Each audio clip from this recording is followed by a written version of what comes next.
Hola, ¿qué tal? ¿Cómo le va? Estamos transmitiendo en una edición más de su programa Perspectiva, Derecho de Empresa, un espacio en donde la NADE y abogados de empresa abordamos temas que son de su interés. El interés legítimo es un concepto jurídico fundamental.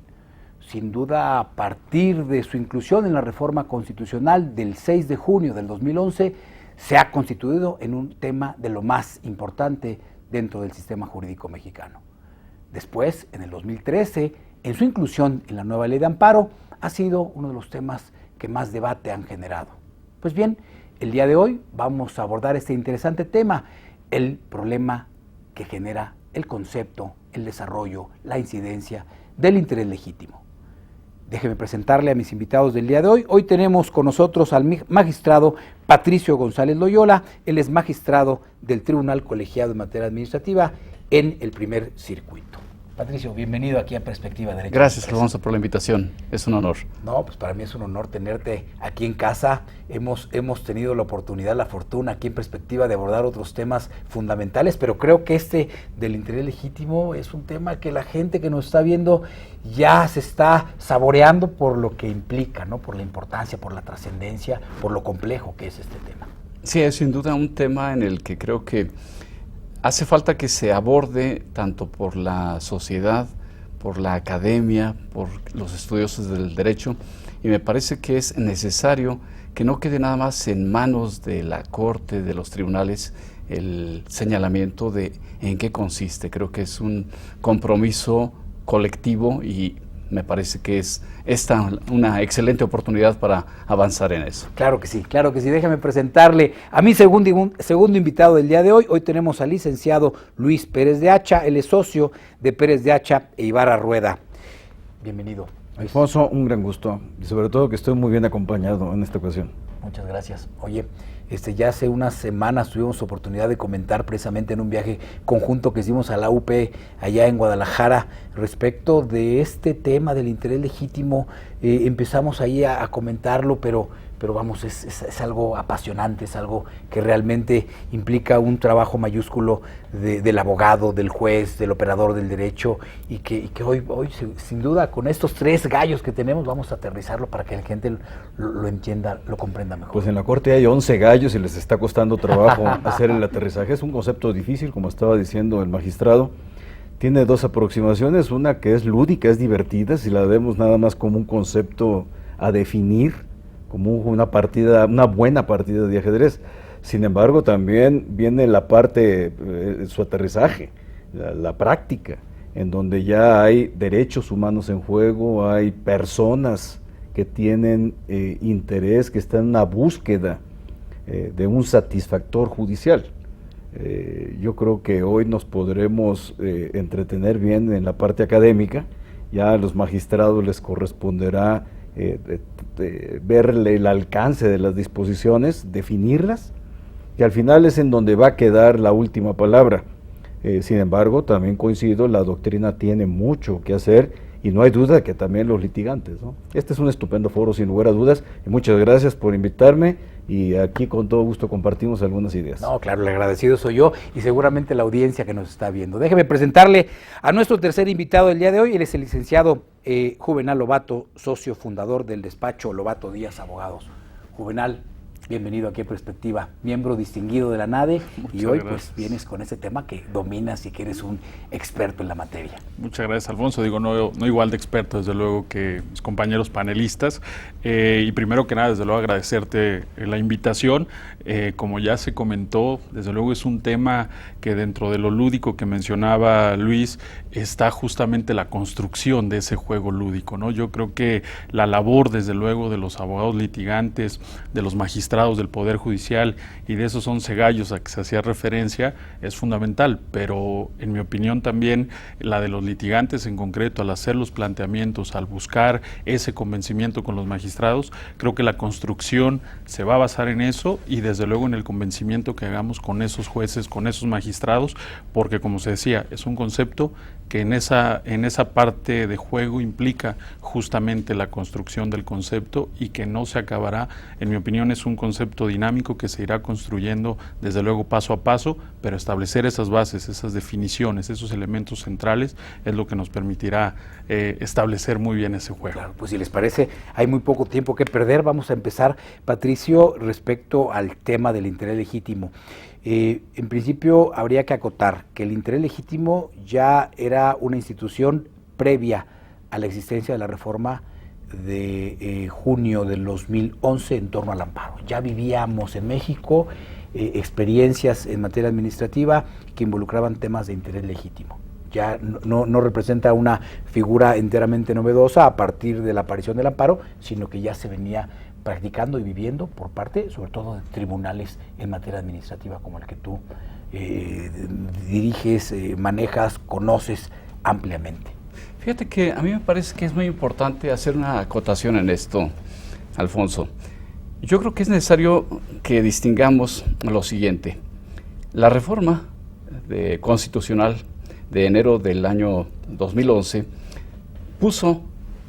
incluyó dentro de algunas de sus nociones básicas la permisión, la procedencia del amparo, no solo basado en el concepto tradicional de interés jurídico. El interés jurídico como una facultad de exigir una conducta determinada a un sujeto específico tiene ya una connotación de derecho o obligación perfectamente determinado, definido. La noción de interés legítimo tiene dificultad de asirse porque, a diferencia del interés jurídico, en el legítimo no hay un sujeto que esté perfectamente definido en una forma previa.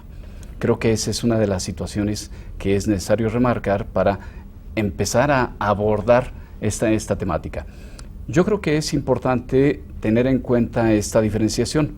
Lo que se está buscando es una expansión en el amparo y se está señalando. Procede el amparo no solamente con base en interés jurídico, es decir, con la facultad de exigencia de quien lo plantea, sino también se permite que pueda plantear el amparo quien tiene un interés legítimo. Ahora, ¿a qué se refieren con esto?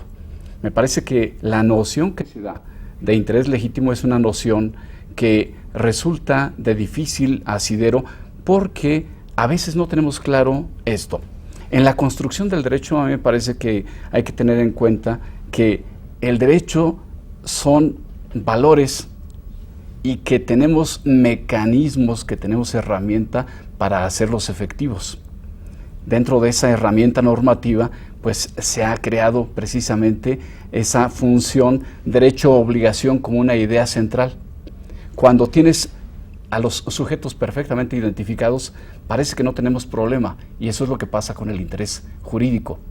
Cuando tienes derechos en una regulación social más compleja, en una estructura de tipo dinámico, no solamente hay la posibilidad de exigir de otro una conducta determinada, hay casos en los que, particularmente cuando están en juego nociones que han ido creciendo como las de los derechos humanos, tienes una estructura diferenciada en la que esperas que la autoridad se conduzca de determinada forma.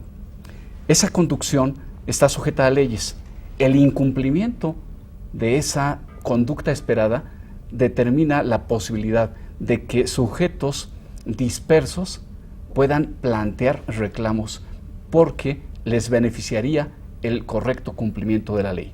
Creo que esa es una idea importante como una aproximación inicial. Claro. Sí, te cedo el espacio para abordar demasiado y yo a partir de ahí paso con Luis a comentarle de esa aproximación que tradicionalmente se ha mencionado, Luis, de señalar que el interés legítimo es un punto intermedio entre el interés simple y el jurídico, pero vamos, es una aproximación muy ligera, muy superficial, que nos da pocos elementos para precisar en dónde estamos parados cuando hablamos del interés legítimo.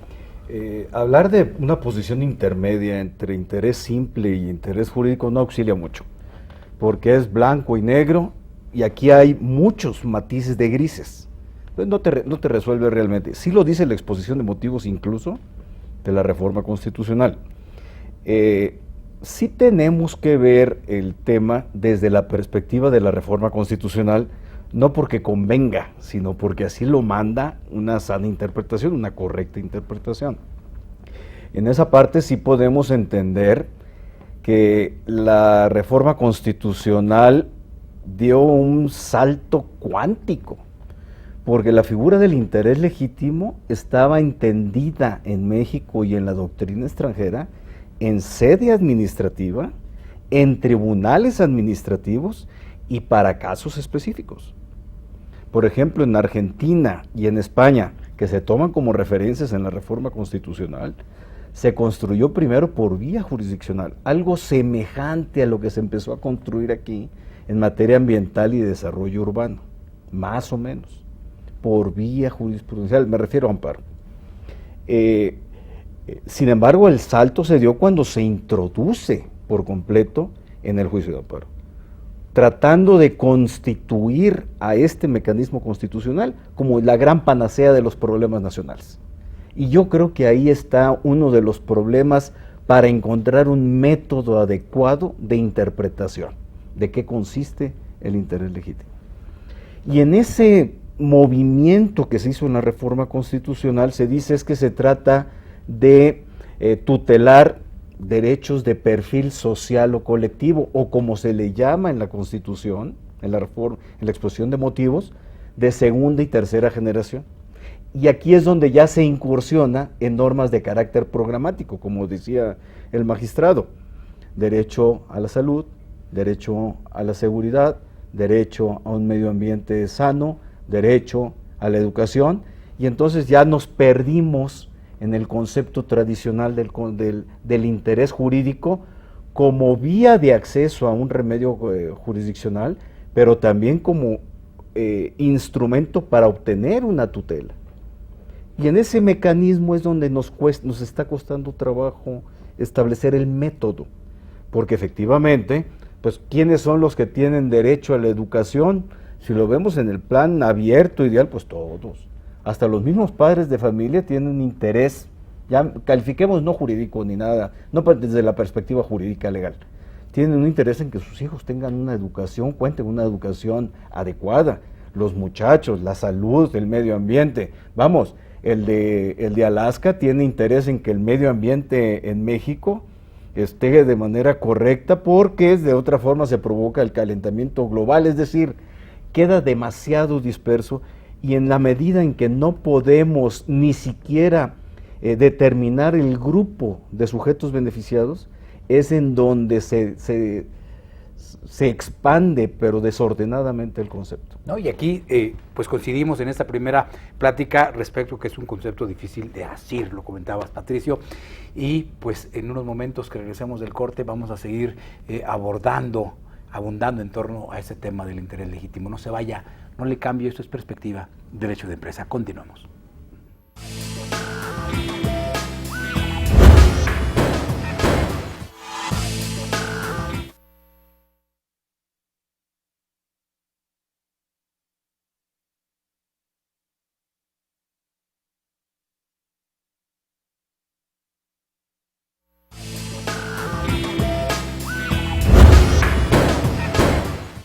Y ya estamos aquí de regreso en su programa Perspectiva, Derecho de Empresa, abordando este trascendental, este interesantísimo, complejo tema que es el interés legítimo. Seguramente usted tiene algo que comentarnos, algo que participar aquí en el canal judicial. Escríbanos en los datos que aparecen en pantalla. Aquí estamos muy interesados en ANADE de comentar a todas sus dudas, a todas sus ideas que quieran compartir con nosotros. Pues bien, pues ya se empezaron a poner, mi querido Juvenal, los puntos sobre las IES, ¿no? Y vamos al aspecto de la aproximación. Hoy hablamos del interés legítimo con lo poco que la propia Constitución y la propia Ley de Amparo nos aportan, porque hablar del interés legítimo, pues nos vamos de acaso al artículo 107, en su fracción primera, al artículo 5, y se nos dice muy poco, ¿no?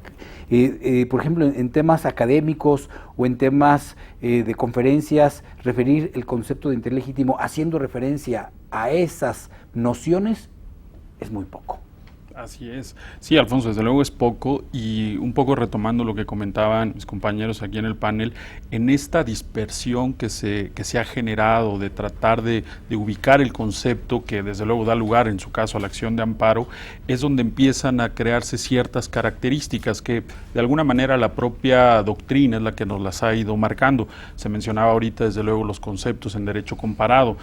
Ahí es donde seguramente encontramos muchos de estos elementos que, trasladados a la realidad mexicana, nos tendrían que dar un poco de más luz en cuanto a ir construyendo el concepto. Y ahí yo quisiera decir, desde luego se asocia el interés legítimo, incluso la propia exposición de motivos de la reforma constitucional así lo asemejan, asocia el concepto con un tema de defensa de intereses colectivos, pero hay que decir algo, esa defensa de intereses colectivos no solamente debe ser, por lo menos en mi opinión, entendida por ese grupo al que va dirigido, sino en lo individual. La propia Constitución habla del interés legítimo individual o colectivo, y yo creo que ese es el primer, me atrevería a decir, estigma que debemos romper. Cuando hablamos de interés legítimo, no necesariamente estamos asociándolo, o no solamente se asocia a un concepto de un grupo, de una serie de personas, sino en lo individual yo puedo tener ese interés legítimo para acudir a la acción de amparo. Entonces, como primer punto creo que es importante, porque esto nos abre la posibilidad.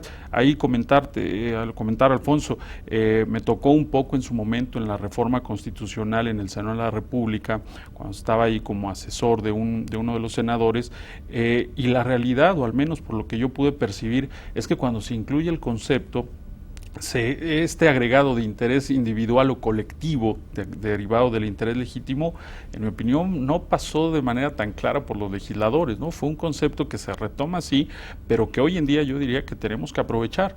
En esta construcción tenemos que ir hablando de esas características y sobre todo adicional a estas dos perspectivas, que ahorita igual podríamos comentar a lo mejor hasta con un ejemplo, vienen las demás características del propio concepto, y creo que son bien importantes y que dan una distinción en cuanto al interés jurídico. Aquí el derecho objetivo, es decir, la norma, es lo que me da la calificación para que yo pueda acudir en vía de amparo.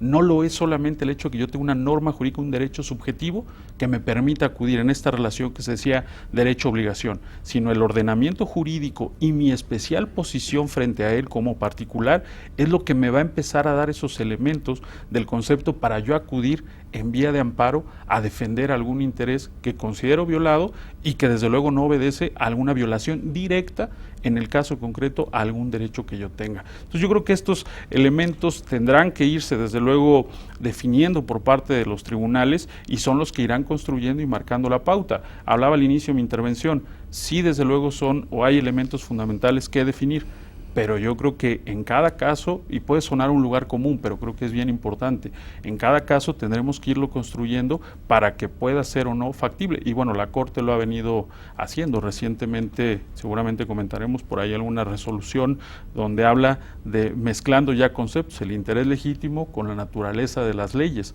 ¿En qué momento? Hablas del amparo en revisión 152 del 2013. Exactamente, que es muy interesante, pero claro. Y lo que quiero decir es, ahí se marcan ciertas bases que en mi opinión no necesariamente tendrían que ser las mismas en otros asuntos donde se hable de un interés legítimo. Bueno, ya los tres plantearon perfectamente la problemática. Vamos, Patricio, ¿te parece empezar a construir, ¿no? Porque en este tema de construcción del interés legítimo para la gente que nos está viendo, para los jueces, magistrados, operadores del derecho, seguramente les resultará muy útil. Vamos a construirlo entonces. Quisiera entonces preguntarte, el interés jurídico que tradicionalmente fue empleado para ser un esquema de tutela constitucional quedó totalmente rebasado, inservible diríamos, como una forma de proteger la Constitución. Hoy un elemento legitimante es el interés legítimo que actúa ampliando la posibilidad de tutela respecto a la Constitución. Yo creo que podríamos hablar más bien de que ha sido complementado. No avanzamos tanto, no creo que estemos, no tenemos una situación en la que el interés jurídico sea algo superado. Seguimos teniendo ese esquema como una situación fundamental, inicial, pero hay relaciones, hay esquemas que no encajan dentro de esa vertebración para poder hacer efectivos los derechos. Hablamos de un conjunto de relaciones sociales cada vez más complejas, en las que, Luis lo mencionaba, estamos hablando de derechos que son prestacionales, que son, bueno, ya llegamos a extremos hasta una dilución de considerar derecho al Internet. Sí, me parece que son situaciones en las que se va perdiendo a veces también una noción de la importancia que tienen los valores en juego. Sin duda es una idea políticamente útil, aprovechable, pero creo que rebasa el ámbito de lo que es esencial y que está ubicado en el tema de derechos humanos.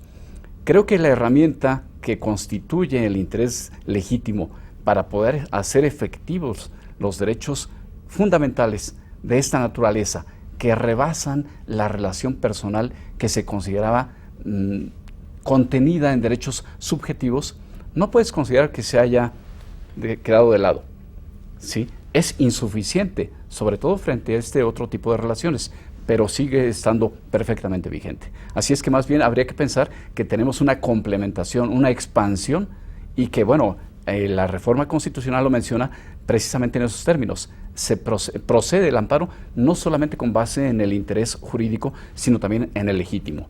A mí me gustaría dejar en la mesa un par de ideas que me parecen cruciales para el entendimiento de esta noción.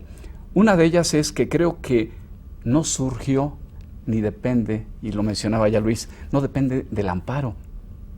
Creo que depende del sistema jurídico y de la forma en que da herramientas, da mecanismos para hacer efectivos, para poder reclamar, alguien mencionaba, sí, Hoffelt me parece que decía que hay varias modalidades de derechos. Una de esas modalidades es el poder, es la facultad, una más es la facultad de exigir, por mencionar solamente dos de ellas.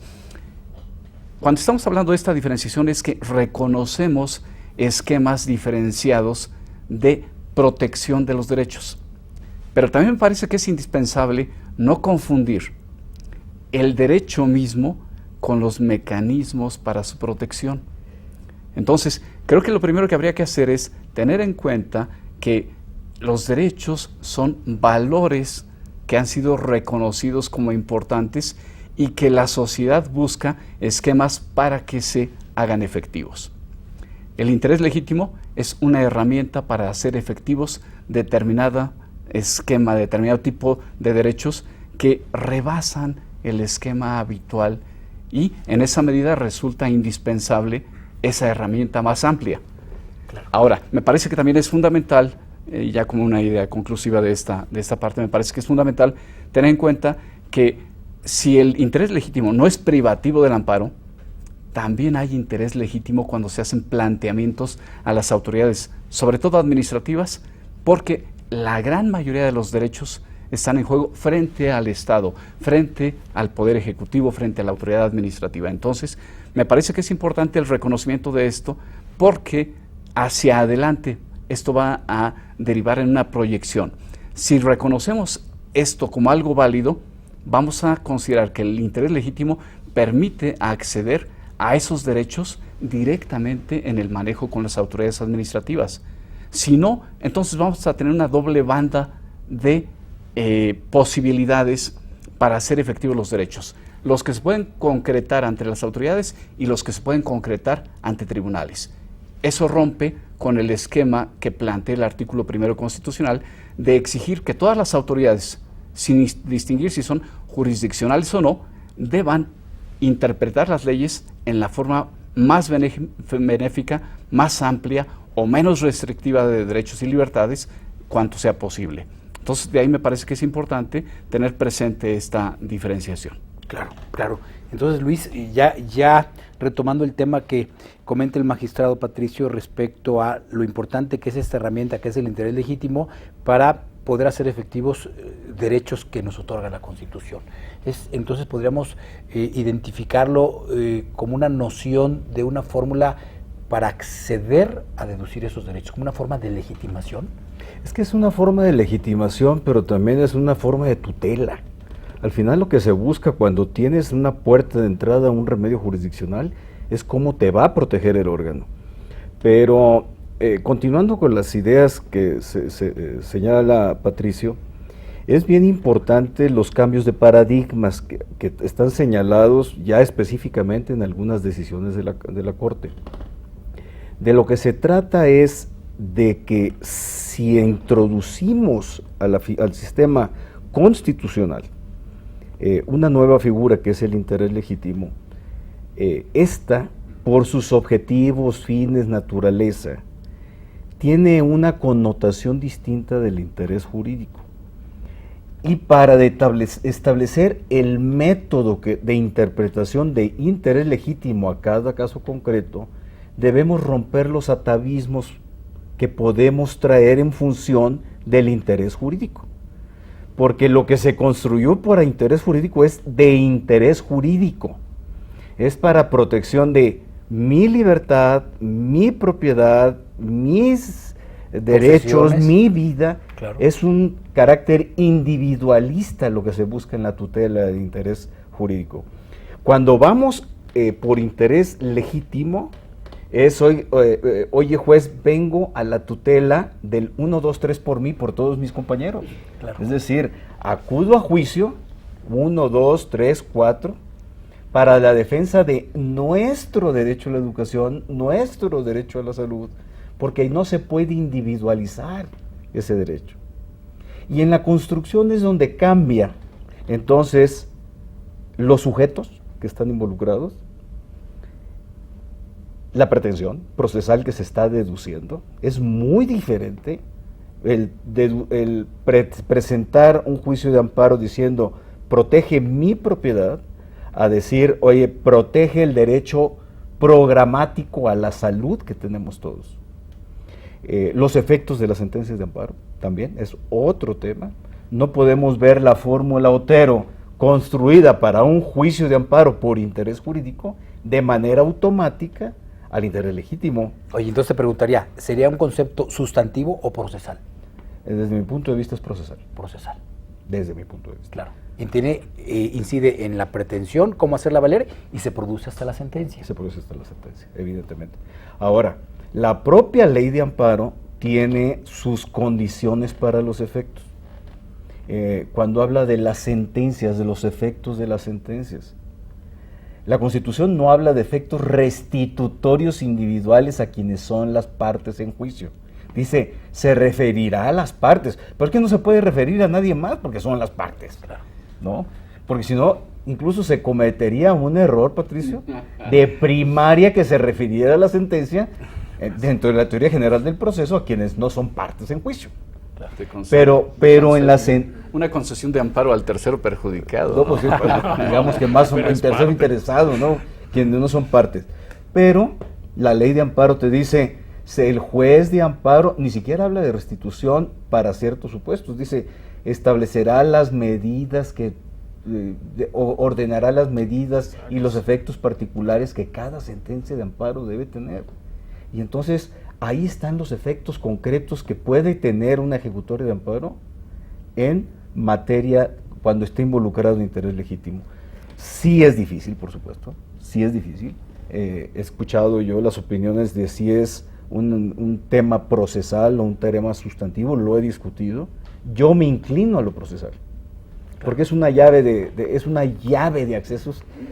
Me meto o no, pero todo es, si quieres ya después lo abordamos, es una ilusión la tuya si crees que vamos a terminar hoy. No, de hecho les voy a comprometer para que grabemos 2, 3 programas del tema, porque eso no nos va a alcanzar seguramente. El especial situación frente al orden jurídico, ahí sí yo creo que vamos a perder vamos a invertir en un solo programa, grandes energías y gran dedicación a determinar esa parte. Pero lo dejo aquí porque también Juvenal quiere hablar. A ver, Juvenal, yo te voy a retomar lo que tú mencionabas como lugar común, de que el interés legítimo hay que verse al caso concreto. Pero vamos, esto que es el interés legítimo, visto como un tema que parece ser ampliamente conocido, no lo es en la práctica, no lo es en la práctica. Muchas veces vemos en los alumnos, en los abogados, decir que entonces se rompe un tema de seguridad jurídica porque el juez para unos casos sí considera interés legítimo y para otros no, y rompería esas viejas fórmulas de entender el derecho bajo esquemas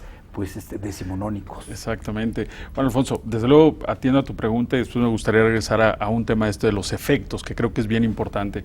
En cuanto a lo que dices, desde luego, por eso lo dije, parecería que es un lugar común, pero creo que es como se van a ir resolviendo las situaciones, como se van a ir concretando los efectos eventualmente de algún amparo que llegara a concederse tratándose de cuando se esté alegando un interés legítimo. Entonces, por eso lo afirmaba, pero yo creo que estoy convencido de que así será y así se irá construyendo.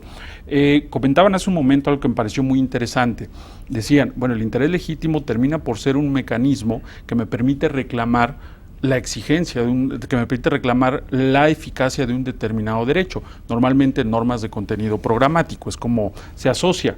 Pero yo creo que a lo que debemos llegar no solamente es a que me permite ese acceso, sino que de verdad me garantice esa norma, así sea o pueda ser de contenido programático. Y esto tiene que ver justamente con lo que se decía de los efectos eventuales en un juicio de amparo. Eso a mí siempre me ha llamado mucho la atención. Si nosotros estamos construyendo un nuevo concepto y partimos donde existe no una afectación directa para poder reclamar un determinado derecho alegando este interés legítimo, pues desde luego la sentencia tiene que ser congruente con esa misma exigencia que yo estoy haciendo. Desde luego es romper con paradigmas, es romper con ese estigma, pero si no se exige por un lado de los litigantes, si no se trata de convencer hacia los juzgadores de eso, pues entonces pues mejor nos regresamos a nuestra casa y cada quien sigue con el interés jurídico. Yo creo que aquí justamente en eso radica, y me llama mucho la atención porque uno de los conceptos o características que ha definido el interés legítimo es que debe haber un beneficio jurídico para el quejoso. Yo creo que nada más faltaría para empezar a mezclar todo esto que dijera un beneficio directo, lo que desde luego haría incongruente la exigencia a través del interés legítimo. Yo creo que el beneficio puede ser, así como lo es la propia afectación, incluso hasta de manera indirecta, y es donde entonces en cada caso concreto lo empezamos a construir. Desde luego las resoluciones de la Corte, y eso que mencionaba Luis es bien importante, no se acota o no hay una acotación constitucional a los efectos que pueden darse en las sentencias, y yo creo que esa es justamente la labor del juzgador que tiene que dar. No podemos quedarnos en un estado de cosas como el que teníamos. Tenemos, además de aprovecharlo, y digo aprovecharlo en buenos términos, no me refiero a presentar demandas por presentar, ¿no? O sea, sino que realmente haya congruencia en esa parte para construir esto que termine por beneficiar ya no a alguien en lo individual, sino también en lo colectivo o incluso a partir de un interés legítimo individual a otros que estamos de acuerdo, probablemente no estaban en el juego, pero que ahora con esta ampliación del concepto o complemento, como se decía, porque estoy de acuerdo, no desaparece el interés jurídico, nos va a permitir llegar a un verdadero Estado de Derecho. Claro, claro. Y entonces, Patricio, ahorita que regresemos de este breve corte, dejaremos en claro, yo quiero, retomando lo que ustedes dicen, dejar en claro que son conceptos tan complejos que muchas veces cuesta mucho trabajo llegar a un punto de coincidencia, ¿no? Hay veces que se discrepa respecto a que en los casos concretos exista o no interés legítimo y que no por eso va a haber un acierto o desacierto en alguna de las posiciones. Yo recuerdo lo que están mencionando ustedes ahorita respecto a este famosísimo caso 152 de 2013, en donde el juez dijo que se requería interés jurídico. 3 magistrados votaron en favor de que se concediera el amparo. El ministro Pardo Rebolledo decidió que en su voto que no se actualizaba interés legítimo, y luego un voto más del ministro Cosío en donde dijo que la relación que existía entre la norma autoaplicativa con el interés legítimo no operaba de esa forma. O sea, hay una pluralidad de ideas y no por eso quiere decir que alguno de ellos esté mal. No se vaya, vamos a regresar con este panel de lujo para tocar este primero de varios programas en torno al interés legítimo. En unos minutos más regresamos aquí en Perspectiva Derecho de Empresa. Continuamos.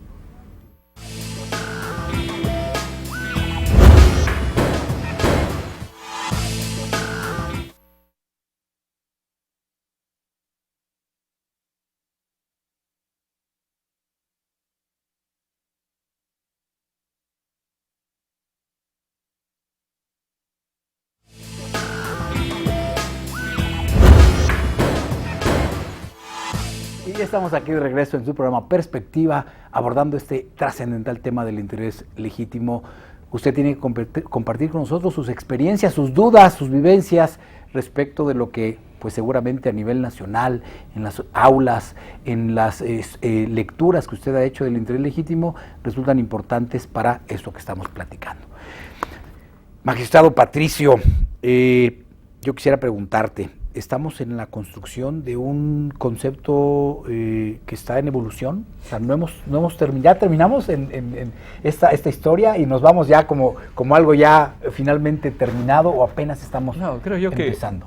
Creo yo que estamos frente a un fenómeno de expansión del derecho que rebasa el ámbito, por supuesto, nacional.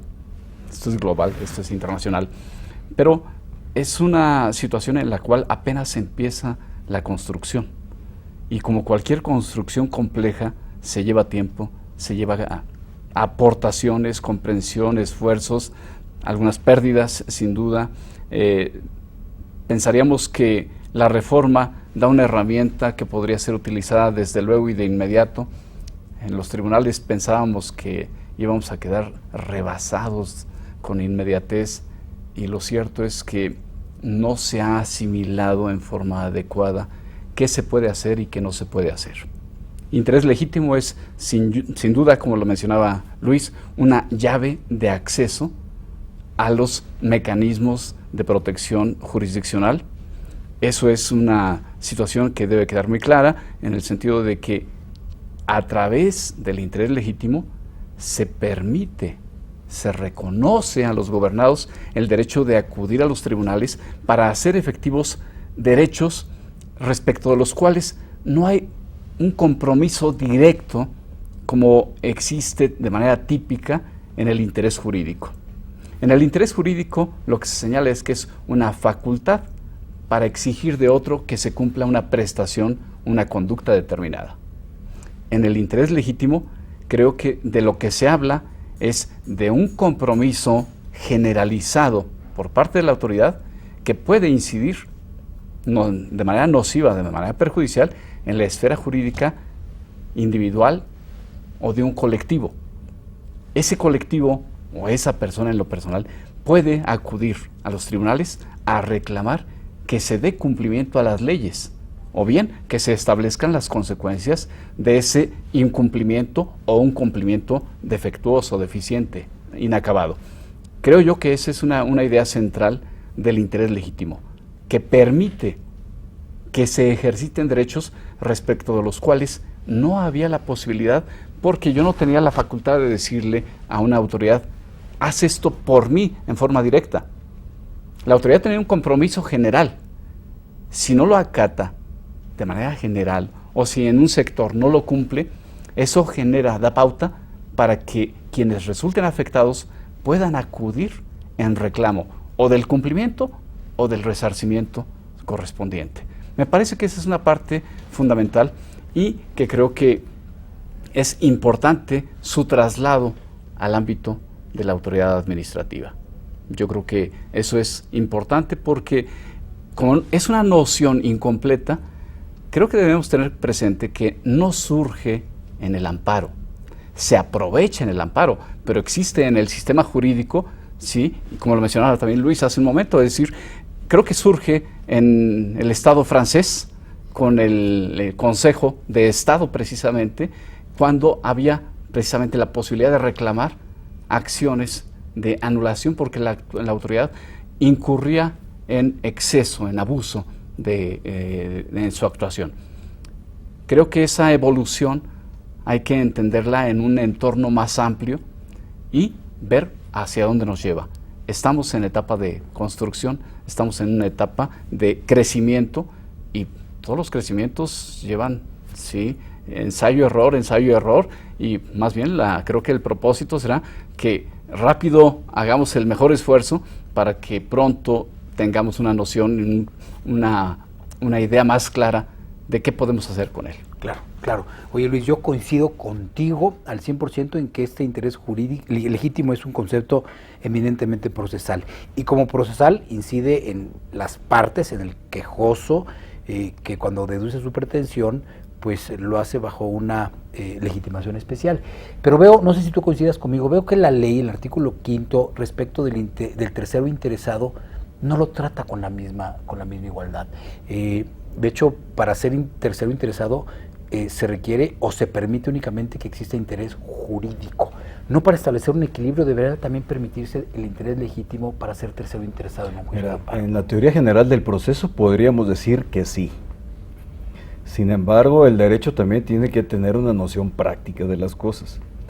Desde mi punto de vista, desde la iniciativa, y de acuerdo con mi punto de vista, que se haya cerrado el tercero interesado solo aquellos que tengan interés jurídico, es para evitar que se vuelva eso una melee, es decir, un relajo de partes, porque es cuento de no acabar. Es decir, aquel que levantase la mano, yo tengo interés legítimo, tercero interesado, va. Y otro levanta la mano y me acabo de enterar, va. Serían juicios inacabables. Yo creo que en ese sentido práctico sí era necesario consolidar a aquellos que tuvieran un interés jurídico. Pero fíjate cómo el punto no es meramente teórico, en tu planteamiento me refiero, sino que puede ser práctico. Pensemos en aquellos casos de desarrollo urbano, algo o de medio ambiente, en donde el interés legítimo como que se ha venido construyendo desde hace años y se acepta de mejor manera. En sede administrativa, tribunales administrativos, y en amparo nunca se ha visto, nunca se ha visto es, ya en las últimas décadas, no se ha visto con recelo, sino dice sí. Respecto de una construcción, una obra vial, o un inmueble, o bien de un desarrollo que pueda constituir una fuente contaminante, va a haber intereses individuales contrapuestos. Tú y yo somos vecinos, oye, claro, si nos construyen esta mole inmobiliaria aquí, pues oye, esto va a valer más. Y tú dices, no, Luis, pero están violando las disposiciones de desarrollo urbano. No, pero yo no quiero. Oye, pero entonces yo me voy a amparo y yo no puedo entrar al amparo. Me quedo fuera del amparo. Pero bueno, son las reglas procesales. A menos que ya enderezando los caminos jurisprudenciales novedosos, pues yo sostenga que ese artículo 5º establece un trato dispar de carácter procesal y por lo tanto es inconstitucional y me dé entrada a mí como tercero interesado. Pero bueno, ya es mucha elucubración. Realmente, aquí en esta parte, ahorita continuando con algunas ideas de Patricio, cuando hablamos de la Constitución hablamos como un todo. El artículo 103 establece como condición para acceder al amparo que hay una violación de derecho humano. Si no hay violación a derecho humano, no hay amparo. Una aberración. Es una aberración. Entonces, esa sí es, no nos olvidemos de eso. Sin embargo, de la construcción del proceso de reforma constitucional y de reforma legal, se dice que también el interés legítimo trata de salvaguardar principios, valores y fines constitucionales. Pues está bien, pero siempre teniendo como principio o punto de arranque la violación del derecho humano.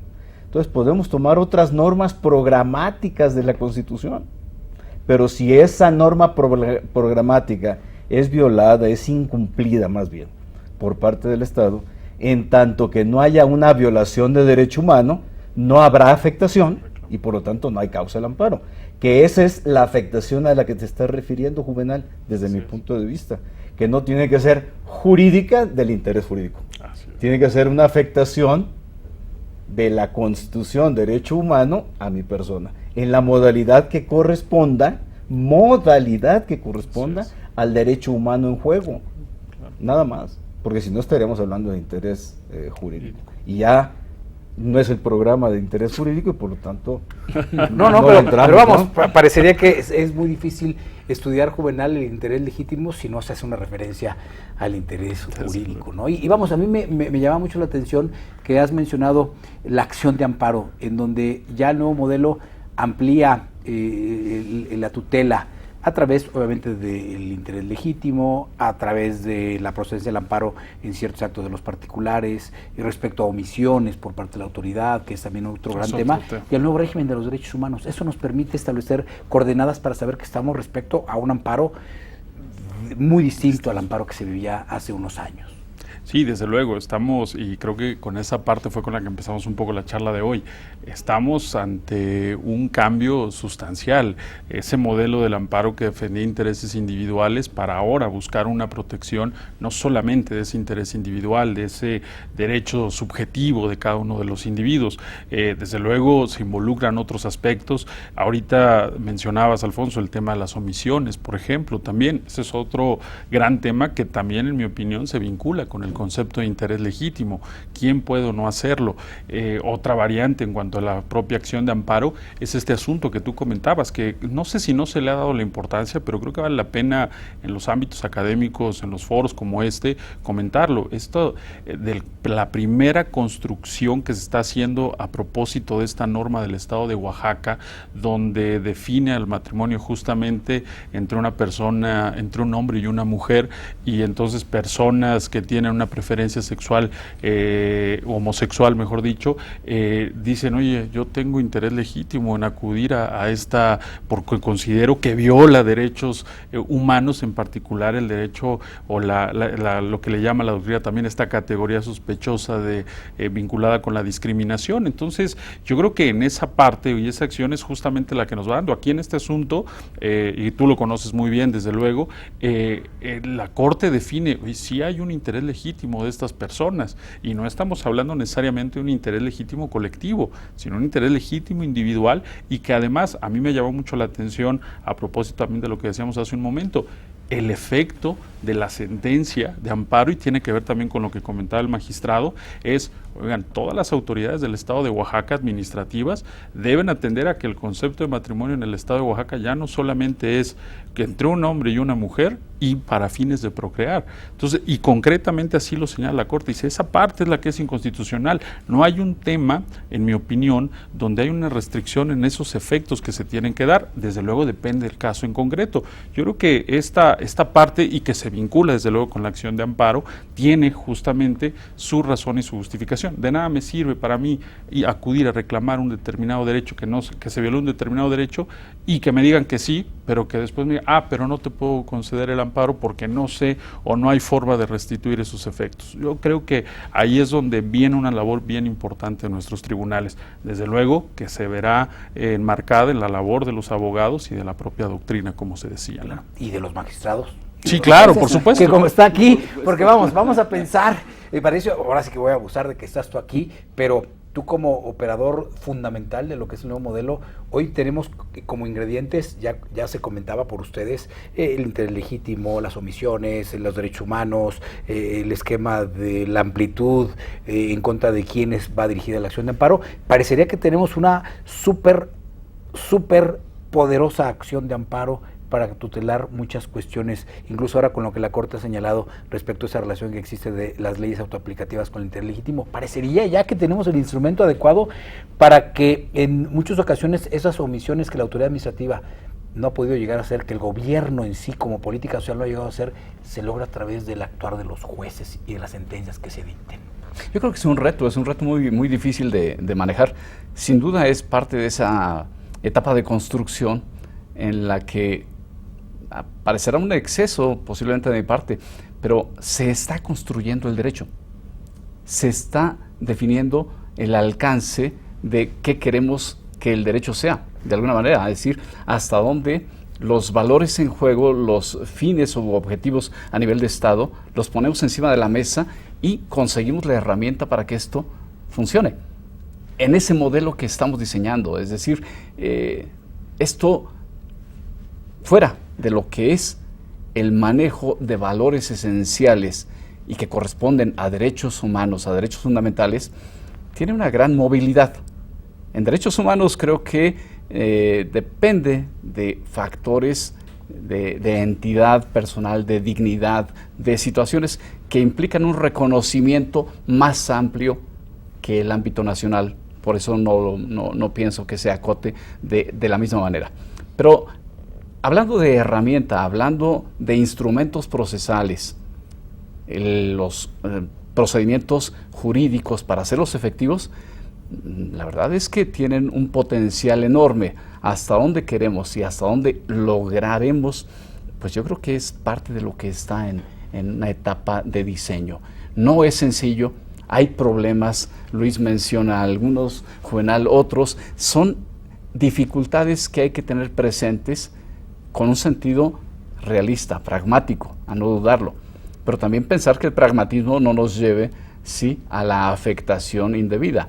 Creo que parte de lo que él señala ahorita pone de relieve precisamente una posibilidad de que, aunque la Constitución no esté señalando la posibilidad de defensa del tercero interesado en esos casos, me parece que es inevitable que haya que darle cabida porque va a resultar afectado en alguna situación, o habrá situaciones en las que haya esa afectación.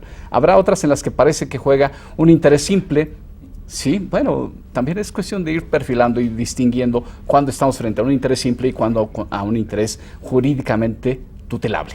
Creo que eso es parte de la dificultad, es decir, hasta dónde llega uno, hasta dónde llega otro, en situaciones concretas, si se da o no se da. Pero me parece que debe construirse más allá de la regla como el legislador la emite.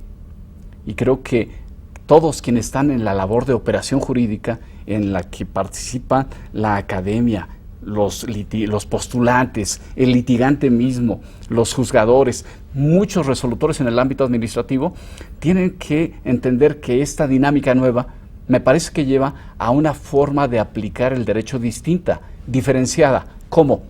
Me parece que hay que tener en cuenta ya no una subsunción como idea central en la aplicación del derecho, sino una construcción a partir de las reglas y a partir de principios.